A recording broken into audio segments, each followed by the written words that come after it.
Connectivism is a fairly new alternative theory of learning style, which is about knowing where to find information using technology in various forms to suit the knowledge seeker's learning style. Connectivism recognizes the shift in learning due to the societal impact, teaching impact, and learning impact of technology. There is much less of an individualistic approach to learning and far greater emphasis on actual connections which facilitate sharing information in an enhanced network using technology. Students use a broad amount of tools and resources online when making choices about their academic decisions.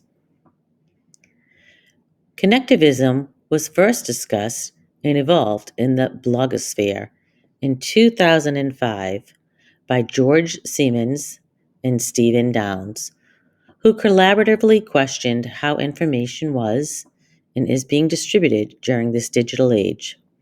They addressed and compared the inadequacies of current theoretical models like behaviorism, cognitivism, and constructivism, and scrutinized if these most current theories were still meeting the current needs and anticipated needs of today's and tomorrow's learners, since technology has been radically changing how people learn.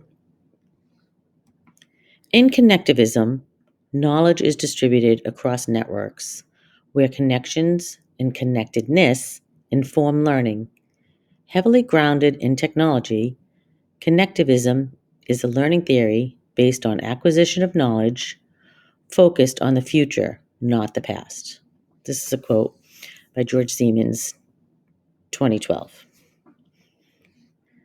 I could just share my research, but in the true nature of connectivism, I've scoured the internet and found an excellent YouTube video that explains connectivism while providing great graphics for the visual learners.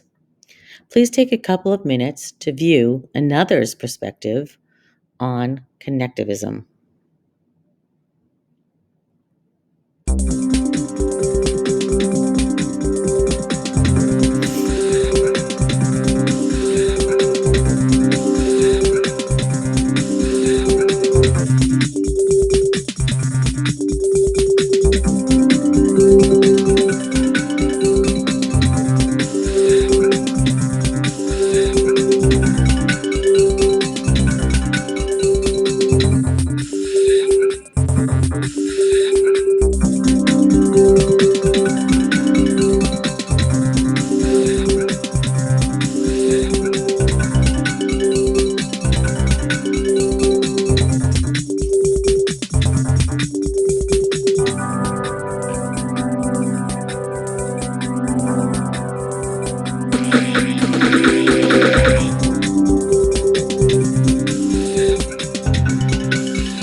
As you just saw on those great graphics in a YouTube video, there are a wide range of learning paths and approaches learners may use when connectivism is incorporated into their learning process.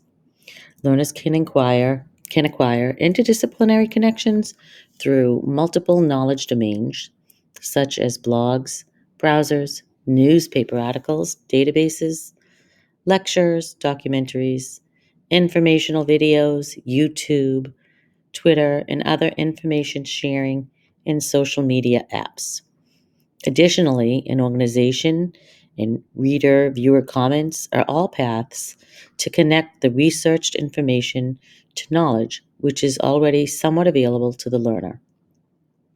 The learner integrates the technological acquired information with their prior underdeveloped understanding on the topic. The learner is attempting to gain from more familiarity about or a greater understanding of this new material. Through social and cultural contacts, as well as technological contacts, people will learn a great deal through contact in all forms. Stephen Downes and George Siemens developed connectivity theory, which basically states that people learn through contact and interaction with supplemental materials and sources which exist everywhere and is to be organized by the learner as they access it through numerous sources. It focuses on making connections to the material which exists out there by connecting knowledge, building, growing, and advancing when connecting through technology and social connections and networks. Connectivism acknowledges the idea that students are using a system of networks and experience cycles of knowledge which remain current and on any and all topics. A well-organized flow of information is steadily available, and that supersedes actually knowing the information. Connectivism acknowledges that the internet and the surrounding technologies have brought about a new way of learning that is undoubtedly an important school of thought directly applicable to the use of technology in the classroom today. This is a quote by Betsy Duke, Ginger Harper, and Mark Johnston. A simplified example of connectivism is when you are in a discussion or a meeting and a question or problem arises and no one knows the solution. And then someone goes online and after tapping a few keys, they find several reputable sources and the answer becomes obvious. The Connectivism online learning experience can be accessed at any time in an asynchronous format or synchronous interaction between an instructor and students and can take place. Most of us have learned using connectivism. As a matter of fact, you're doing it right now. Thanks for stopping by and having a listen to my presentation.